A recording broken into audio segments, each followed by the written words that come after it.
Hello everyone, मैं Ankit Kumar Unacademy का top educator आपके सामने खुरासान मॉड्यूल के महत्वपूर्ण सेगमेंट को लेकर आया हूं। इस टॉपिक के द्वारा हम यह समझेंगे किस तरीके से हमारे युवा सोशल मीडिया के द्वारा इस्लामिक जिहाद ग्रुप का शिकार हो रहे हैं। क्या ये ग्रुप आईएसआईएस से जुड़ा हुआ है? आप सोच रहे हो कि आईएसआईएस तो समाप्त हो गया है, तो फिर ये क्या है? सारी चीज़ों को हम लोग समझेंगे। आईएसआईएस आईएएस में क्या डिफरेंस है, आईएसआईएल में क्या डिफरेंस है, उन सारी चीज़ों को समझेंगे। इसका इराक से क्या लेना देना है, किस तरीके से हमारी अदालत ने इस मॉड्यूल को ध्यान में रखते हुए कितना महत्वपूर्ण निर्णय लिया है, उन सारे पहलुओं को आज के वीडियो में डिस्कस करने वाले हैं। उससे पहले मैं आप लोगों को कुछ इन्फॉर्मेशन देना चाहता हूं कि अगर आप all India judiciary scholarship test को ज्वाइन करना चाहते हैं तो आप इनरोल कर सकते हैं लाइफ 10 कोड से। ये फ्री टेस्ट है। अगर आपको अनलॉक करना है तो इस कोड का यूज करिए और दोपहर में 12 बजे फ्री टेस्ट दे सकते हैं। साथ ही साथ अनअकैडमी के द्वारा फाउंडेशन जुडिशरी बैच भी लॉन्च कर दिया गया है 7 मार्च से। 9 मंथ का है। अगर आप सब्सक्रिप्शन लेना चाहते हैं तो लाइफ 10 कोड को यूज करें। अनअकैडमी पर किसी भी कैटेगरी का सब्सक्रिप्शन लेना है तो आप लाइफ 10 कोड यूज कर सकते हैं। इससे आपको मैक्सिमम डिस्काउंट मिलेगा। साथ ही साथ आप सफलता 5.0 में भी आप पार्टिसिपेट कर सकते हैं। अब चलिए आते हैं अपने टॉपिक पर। ये खुरासान मॉड्यूल क्या है, उससे पहले हम खुरासान के बारे में जानेंगे। खुरासान इराक में एक जगह है जो उत्तर पूर्वी क्षेत्र में है, स्थित है। ये एक बहुत बड़ा रीजन हुआ करता था पहले। अब वो जो है अब मात्र एक छोटी सी जगह हो गया। इसको 3 भागों में डिवाइड कर दिया गया, 3 प्रांतों में डिवाइड कर दिया गया है वर्तमान स्थिति में। अगर आप चाहें तो उसको देख सकते हैं। अब हम देखते हैं कि क्या ये जो जगह है किस तरीके से महत्वपूर्ण है। अगर आप देखेंगे कि यह तजाकिस्तान, तुर्कमेनिस्तान और उज्बेकिस्तान को भी प्रभावित करती है और इसी का फायदा जो है वह इस मॉड्यूल के तहत उठाया जा रहा है। यानी कि यहीं से लोगों को जिहादी बनाया गया है ताकि देश में या फिर एक तरीके से पूरे दक्षिण एशिया में आतंकवादी गतिविधियों को बढ़ावा दिया जा सके।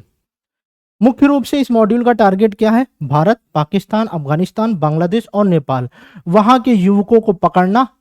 कैसे पकड़ना? इंटरनेट के माध्यम से। भीड़ में भी तन्हा है, 100 में भी अकेले हैं। साथ ही साथ हमारे बॉलीवुड में एक गाना है, इंतकाम लेंगे, ऐसा एक गाना बहुत ही प्रचलित हुआ था। तो ऐसे लोगों को ये लोग इंटरनेट पर ढूंढ लेते हैं। कैसे? आप अपने पोस्ट करेंगे सैडी इंतकाम वाले, तो वो चाहते हैं कि वो आपके इंतकाम को ब्रेन वॉश में कन्वर्ट कर देते हैं और आपको हिंसक बना देते हैं। ये दुनिया बहुत कमीनी है, बहुत जालिम है, अब हम इससे बदला लेंगे और इनको वो कारनामा करके दिखाएंगे जो वो उम्मीद भी नहीं करते हैं। तो ठीक उसी प्रकार से लोगों को टारगेट करते हैं जिन्हें समाज ने क्या कर दिया, एक तरीके से अलग कर दिया। ये एक तरीके का मानसिक विचार होता है कि हमें कोई प्यार नहीं करता, कोई हमें समझता नहीं है। ऐसे लोगों को ये लोग टारगेट करते हैं। अब इनका मॉड्यूल क्या रहता है? वो क्या करेंगे? पहले आपसे नॉर्मल बात करेंगे, आपके फ्रेंड बनेंगे, फिर आपके सीक्रेट जानेंगे, आपके पास्ट एक्सपीरियंस, फिर आपको इमोशनल ब्लैकमेल करेंगे। या तो आपको ब्लैकमेल करेंगे कि अब हम तुम्हारे सारे राज जानते हैं, हम तुम ऐसा करो नहीं तो हम ऐसा कर देंगे। दूसरा, आपको ब्रेन वॉश के माध्यम से ऐसी घटनाओं को अंजाम देने के लिए तैयार करेंगे। तो कुल मिलाकर ये जो खुरासान मॉड्यूल है एक तरीके से युवाओं को हिंसक घटनाओं के लिए उत्तेजित करने के लिए किया जाता है। आपने देखा था कि किस तरीके से पिछले समय में फेसबुक पे हेट स्पीच बढ़ गई थी और हेट स्पीच का ही परिणाम स्वरूप पुलवामा अटैक था। ऐसा बहुत सारी रिपोर्टें कहती हैं, मैं नहीं कह रहा हूँ, ऐसा बहुत सारी रिपोर्टें कह रही हैं। अब इस संदर्भ में हुआ क्या? अभी एनआईए की स्पेशल अदालत ने कल ही 8 लोगों को, 8 आतंकियों को सजा सुनाई है, जिनमें से 7 को फांसी की सजा और 1 को उम्र कैद की सजा सुनाई है। कमेंट सेक्शन में आपको बताना है कि एक व्यक्ति को उम्र कैद की सजा क्यों सुनाई गई, उसको भी फांसी की सजा क्यों नहीं सुनाई गई। अब ये 8 लोग कौन थे? इन्होंने जो उन्नाव लखनऊ रेलवे पटरी है, उत्तर प्रदेश में उन्नाव और लखनऊ 2 जिले हैं, उस क्षेत्र में रेलवे पटरी है, उस रेलवे पटरी को बम से उड़ाने की साजिश थी। और मध्य प्रदेश में भी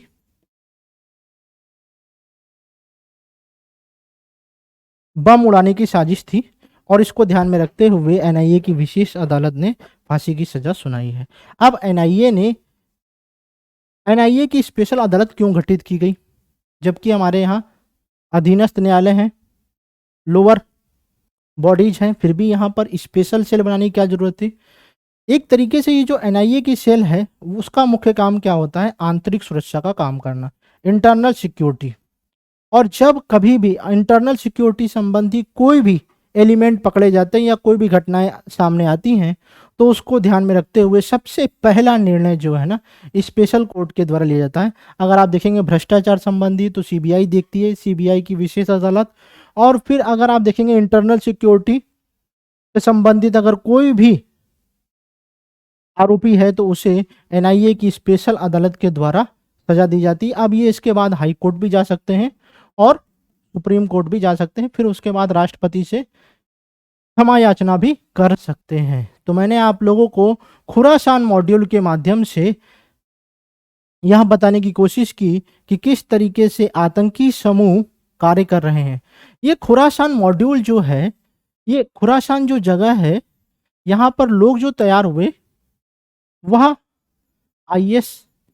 आईएस का सबसे उग्रवादी समूह रहा है, जिसको बोलते हैं आईएस के नाम से जाना जाता है, यानी कि Islamic State Iraq and Syria खुरसाना।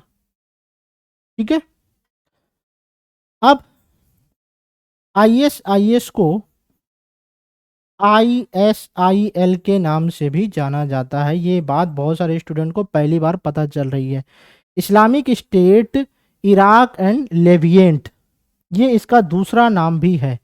आज के समय में ISIS नहीं एग्जिस्ट करता है, क्योंकि इराक और सीरिया में ये जो जिहादी ग्रुप था, यानी कि इस्लामिक ग्रुप था जो रेडिकल घटनाओं को अंजाम देता था, या एक तरीके से यहाँ पर समाप्त हो चुका है, और अब इसका नाम सिर्फ इस्लामिक स्टेट ही रह गया है। तो उम्मीद करता हूं कि मैंने एक टॉपिक को पकड़कर विभिन्न सेगमेंट को समझाने की पूरी कोशिश की है। उम्मीद करता हूं कि आप लोगों को एग्जाम में काफ़ी हेल्प होगी। आप आने वाले समय में हमसे किन टॉपिक्स पर वीडियो चाहते हैं, आप कमेंट सेक्शन में बताएं। आपको ये वीडियो कैसा लगा यह भी मुझे बता सकते हैं। उम्मीद करते हैं कि आने वाले सेगमेंट में मैं आपकी और भी हेल्प करूँगा, ताकि आप अपनी तैयारी को और अधिक बेहतर कर सकें। Thank you so much. जय हिंद।